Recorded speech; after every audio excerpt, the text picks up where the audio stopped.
लखनऊ में एटीएस के एक्शन से जुड़ा बड़ा अपडेट आया है। अलकायदा के 2 आतंकी गिरफ्तार किए गए हैं। धमाकों की प्लानिंग कर रहे थे दोनों आतंकी। आतंकियों से विस्फोटक भी बरामद किए गए हैं। प्रेशर कुकर बम से धमाकों का प्लान था इनका। शाम 5 बजे पुलिस की तरफ से प्रेस कॉन्फ्रेंस भी की जाएगी।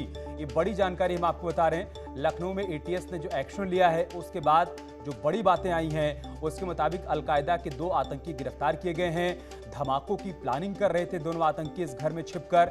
आतंकियों से विस्फोटक भी बरामद हुआ है। इसके अलावा एक जानकारी ये भी मिली है कि दोनों आतंकी प्रेशर कुकर से बम धमाकों की योजना बना रहे थे, लेकिन उससे पहले ही दोनों को धर दबोचा गया है। अब इनसे पूछताछ की जा रही है। इसके अलावा इस पूरे ऑपरेशन के बारे में आज शाम 5 बजे पुलिस की तरफ से प्रेस कॉन्फ्रेंस में भी जानकारी दी जाएगी। 2 तस्वीरें हम आपको दिखा रहे हैं लखनऊ के काकोरी इलाके की। यही वो मकान है जहां पर आज एटीएस ने एक्शन लिया और यहीं से अलकायदा के 2 आतंकवादियों को गिरफ्तार किया गया है। उनसे पूछताछ की जा रही है। अभी तक की जानकारी के मुताबिक ये आतंकी बड़ी साजिश को अंजाम देने की योजना बना रहे थे। इनकी ये प्लानिंग थी कि प्रेशर कुकर बम बनाकर धमाके किए जाएं, लेकिन उससे पहले ही इनके मंसूबों पर पानी फेर दिया गया। एटीएस ने इनको धर दबोचा है। साथ ही साथ पूरे घर की तलाशी ली गई है। विस्फोटक भी वहां से बरामद किए गए हैं और आज शाम 5 बजे पुलिस की तरफ से प्रेस कॉन्फ्रेंस की जाएगी। बताया जाएगा कि इन दोनों आतंकियों के बारे में इनपुट कहां से मिला, कैसे इस पूरे ऑपरेशन को अंजाम दिया गया, घर के भीतर से और क्या कुछ बरामद किया गया है। साथ ही इनसे पूछताछ में और क्या कुछ बड़ी बातें निकलकर सामने आई हैं, जैसे ये घर किसका है, ये लोग कब से यहाँ पर रह रहे थे, इनकी गतिविधियां क्या थी, आसपास के लोग इनके बारे में क्या कुछ जानकारी साझा कर रहे हैं। इन तमाम बातों को लेकर शाम 5 बजे पुलिस की तरफ से प्रेस कॉन्फ्रेंस की जाएगी। ज्वाइंट ऑपरेशन को आज अंजाम दिया गया। हलचल बेहद तेज हो गई। काकोरी इलाके में अचानक से एटीएस की टीम यहां पर पहुंची। लखनऊ पुलिस का दस्ता भी यहां पर पहुंचा। पूरे घर की तलाशी ली गई और इस घर से अलकायदा के 2 आतंकवादियों को गिरफ्तार किया गया। उनसे पूछताछ के आधार पर अभी आगे भी कार्रवाई चल रही है। इसके अलावा इस घर के भीतर से कुछ विस्फोटक भी बरामद किए गए हैं। 10 बड़ी बातें क्या हैं वो भी हम आपको बता रहे हैं। एटीएस ने 2 आतंकियों को धर दबोचा है। काकोरी इलाके से गिरफ्तारी हुई है उस घर से जिसे आप तस्वीरों में देख पा रहे थे। धमाकों की बड़ी प्लानिंग थी इन दोनों आतंकवादियों की, लेकिन इनके मंसूबों पर अब पानी फिर गया है। चौथी बड़ी बात यह है कि प्रेशर कुकर बम से धमाकों का इन लोगों ने प्लान तैयार किया था। 2 प्रेशर कुकर बम इन लोगों ने बना भी लिए थे। एक टाइम बम भी मौके से बरामद किया गया है। कई बड़े नेता इनके निशाने पर थे। ये बड़ा खुलासा हुआ है अब तक की पूछताछ में। अलकायदा से दोनों का कनेक्शन भी सामने आ चुका है। ये 7वीं बड़ी बात है इस पूरे मामले में। 8वीं बड़ी बात है कि विदेश में बने हथियार भी इनके पास से जब्त किए गए हैं। बड़ी कामयाबी के तौर पर इसको देखा जा रहा है। और 9वीं बड़ी बात है कि बड़ी वारदात को अंजाम देने का ये लोग प्लान बना चुके थे। शाम 5 बजे यूपी पुलिस की तरफ से प्रेस कॉन्फ्रेंस की जाएगी तो और बड़ी बातें भी पुलिस की तरफ से साझा की जाएंगी। लेकिन फिलहाल की 10 बड़ी बातें हम आपको बता रहे हैं। ये बड़ी कामयाबी है। 3 तस्वीरें देखिए आप। 2 आतंकी इसी घर से पकड़े गए हैं। एटीएस ने इस एक्शन को अंजाम दिया और दोनों आतंकियों को धर दबोचा है। जो आप दूसरी तस्वीर आप देख पा रहे हैं, इसी घर से विस्फोटक बरामद किए गए। आप देखिए कैसे वहां पर एटीएस के कमांडो पूरी मुस्तैदी के साथ घर के बाहर भी तैनात थे और घर के भीतर जो तलाशी ली गई उसमें से विस्फोटक बरामद किए गए हैं। अलकायदा से कनेक्शन की बात भी सामने आ गई है। अभी तक की जानकारी के मुताबिक इन दोनों आतंकवादियों का कनेक्शन अलकायदा से निकला है। आतंकी के हैंडलर पाकिस्तानी हैं, ये जानकारी भी सामने आई है। इसके अलावा एक बड़ी बात यह भी सामने आई है कि बड़े नेता इन दोनों आतंकवादियों के निशाने पर थे।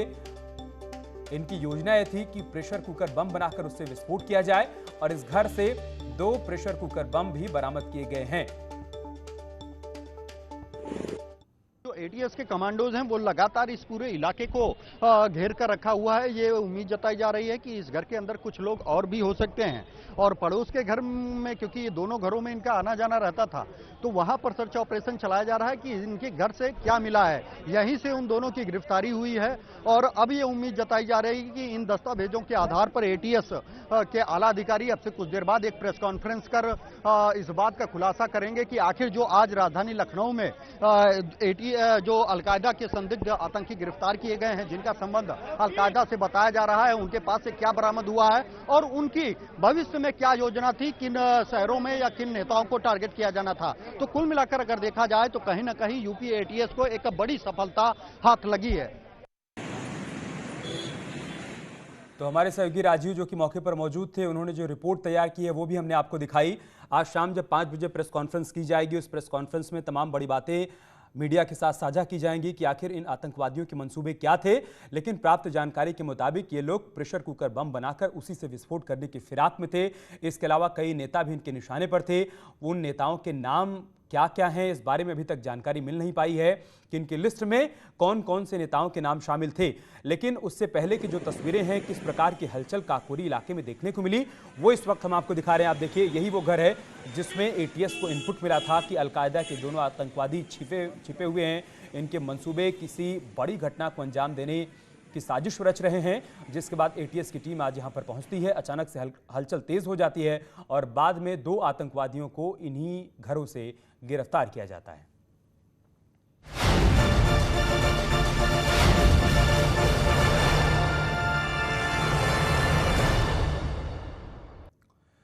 और बात करते हैं आज की एक और बड़ी खबर की। भीड़ बढ़ाएगी आफत, तीसरी लहर को दावत दी जा रही है। ऐसा इसलिए क्योंकि कोरोना की दूसरी लहर अभी खत्म नहीं हुई है। बड़े स्तर पर लोगों की लापरवाही सामने आने लगी है। दिल्ली, उत्तराखंड, हिमाचल और मुंबई कई जगहों पर भीड़ की डराने वाली तस्वीर सामने आई है, जो कोरोना की तीसरी लहर को दावत देने जैसा है। कई राज्यों में फिर से कोरोना के केस बढ़ने लगे हैं। कोरोना के नए नए वेरिएंट भी लगातार टेंशन को बढ़ा रहे हैं। ऐसे समय में उत्तराखंड में कांवड़ यात्रा को मंजूरी देने की बात भी चल रही है। ये माना जा रहा है कि अगर कांवड़ यात्रा को मंजूरी मिलती है तो कोरोना का खतरनाक संक्रमण हो सकता है, जो कुंभ से भी कई गुना ज्यादा नुकसान पहुंचा सकता है। इन तमाम मुद्दों पर एक्सपर्ट्स के साथ हम चर्चा करेंगे। उससे पहले आप एक रिपोर्ट देखिए।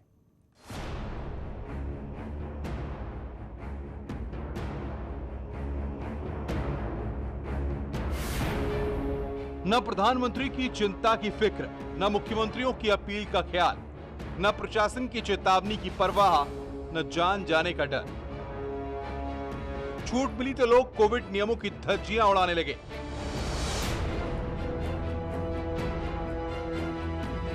वीकेंड पर लोग घरों से बाहर निकले। मुंबई से दिल्ली तक, हिमाचल से लेकर हरिद्वार तक लोगों की भीड़ उमड़ पड़ी। हर जगह कोरोना की तीसरी लहर को दावत देती तस्वीर बेहद डराने वाली है। लोनावाला, कुफरी, सरोजनी नगर, शिमला, मसूरी, हरिद्वार, हर जगह लोगों की ऐसी भीड़ उमड़ी कि कोरोना के सभी नियम तार तार हो गए और प्रशासन की सभी तैयारियां नाकाफी साबित हो गई। कोविड की रिपोर्ट, आरटीपीसीआर की रिपोर्ट, आपका ऑनलाइन रजिस्ट्रेशन और होटल में बुकिंग, ये होना चाहिए आपके पास, तभी आप मसूरी जा पाएंगे।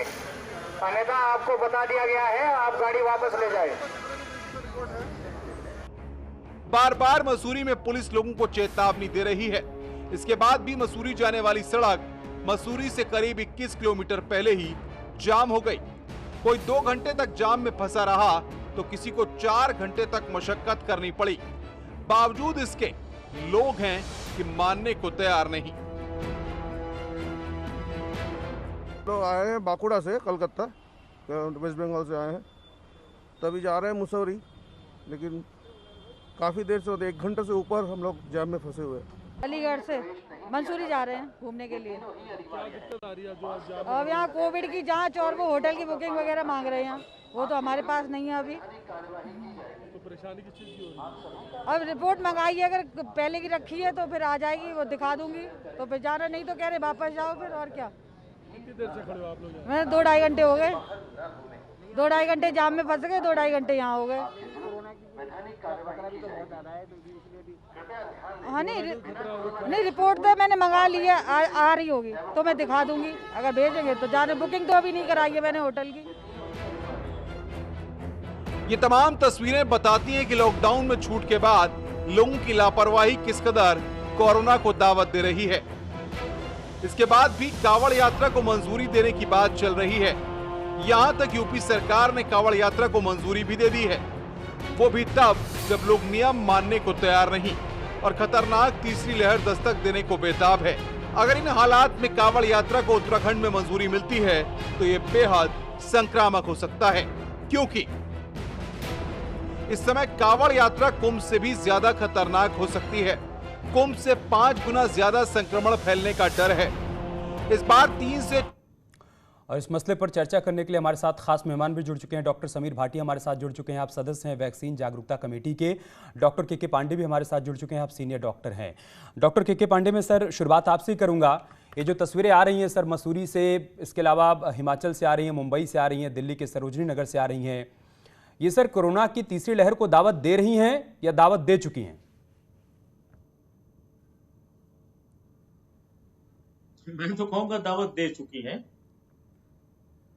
क्योंकि देखिए जो आज संक्रमण होगा और जिस तरह से लोग व्यवहार कर रहे हैं, ये रातों रात तो इसमें चेंज नहीं आ जाएगा।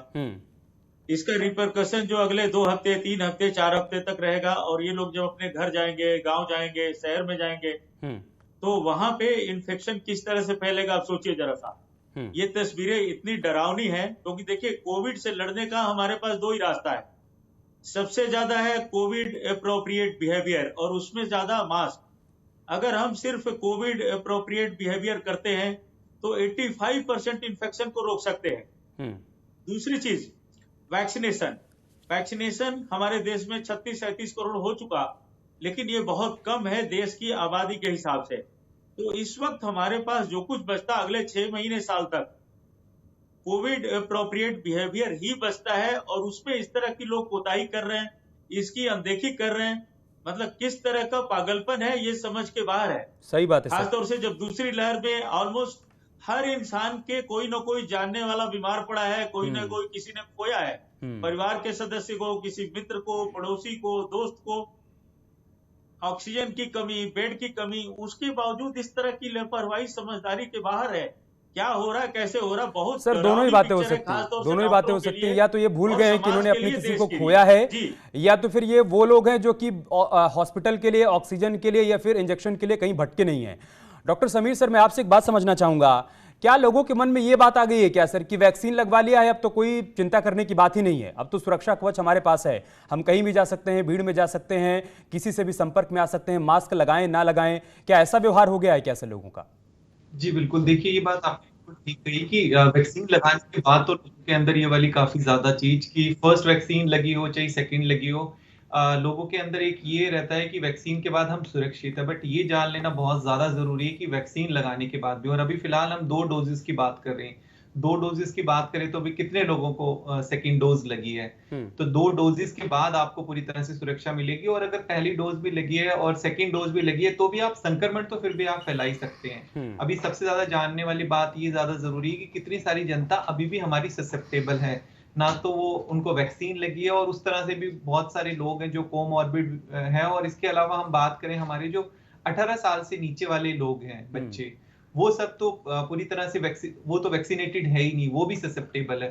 तो ये सबको समझ लेना बहुत ज्यादा जरूरी है। और अभी बात कर रहे हैं कि हम थर्ड वेव की, देखिए थर्ड वेव की जितनी भी 4 या 5 स्टडीज आई हैं, सभी स्टडीज ने ये कहा है कि थर्ड वेव आएगी, बट थर्ड वेव की इंटेंसिटी कितनी होगी वो हम सब पे डिपेंड करती है कि हम किस तरह से उस थर्ड वेव को लेकर आएंगे, वो कितनी ज्यादा गंभीर होगी। तो ये बात समझ लेना बहुत ज्यादा जरूरी है। और सेकंड वेव में हमने देखा, या कभी भी हमने बीच में देखा, दिल्ली में और यूपी में और यहाँ सब, तो हम लोगों ने दिसंबर में भी वेव देखी थी, उसके बाद सितंबर में भी, और उससे पहले जुलाई में भी। तो वो सब तब हुए थे जब हमारे कोई भीड़ भाड़ वाले इवेंट्स हुए थे, या हमारे कोई फेस्टिव सीजन थे उसके बाद। तो हमेशा जो ये भीड़ भाड़ वाली जो चीजें अभी हम देख रहे हैं ना, यहीं पर ही सुपर स्प्रेडिंग इवेंट होता है, और यहीं पे कोई एक सुपर स्प्रेडर होता है, और वो सब जगह जो है संक्रमण को कैरी करता है। हमें नहीं पता कि उस जगह पर कौन सुपर स्प्रेडर है। तो इसलिए हमें समझना अभी बहुत ज्यादा जरूरी है कि अभी ना तो हार्ड इम्यूनिटी आई है, ना हमारी जो है 70% जनता जो है वैक्सीनेटेड हुई है। तो जब तक ये चीज नहीं होगी तब तक हम लोगों का तीसरी चौथी लहर का इस तरह का खतरा हमेशा मंडराता रहेगा।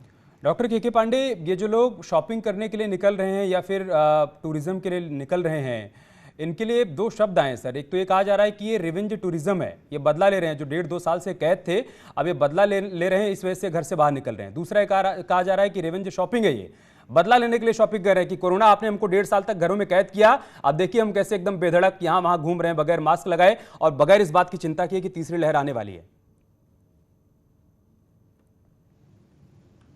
देखिए, इसको रिवेंज शॉपिंग या टूरिज्म कहना, मैं सोचता हूँ ये तो नॉमेनक्लेचर गलत है, क्योंकि रिवेंज किससे ले रहे हैं? कोरोना का कोई क्या बिगाड़ लेगा?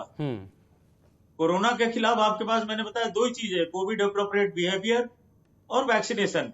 तो आप कोरोना के खिलाफ लड़ने जा रहे हैं, आप अपने परिवार का नुकसान करेंगे, अपने घर के लोगों का नुकसान करेंगे, अपने देश का नुकसान कर रहे हैं। तो रिवेंज किससे ले रहे हैं आप? सही अपने आप से ले रहे हैं। रिवेंज कहाँ है? ये किस तरीके से है?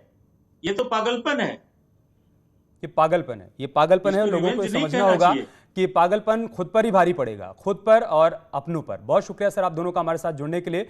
इस विषय पर चर्चा करने के लिए हम एक छोटा सा ब्रेक लेंगे, बहुत जल्द होगी वापसी।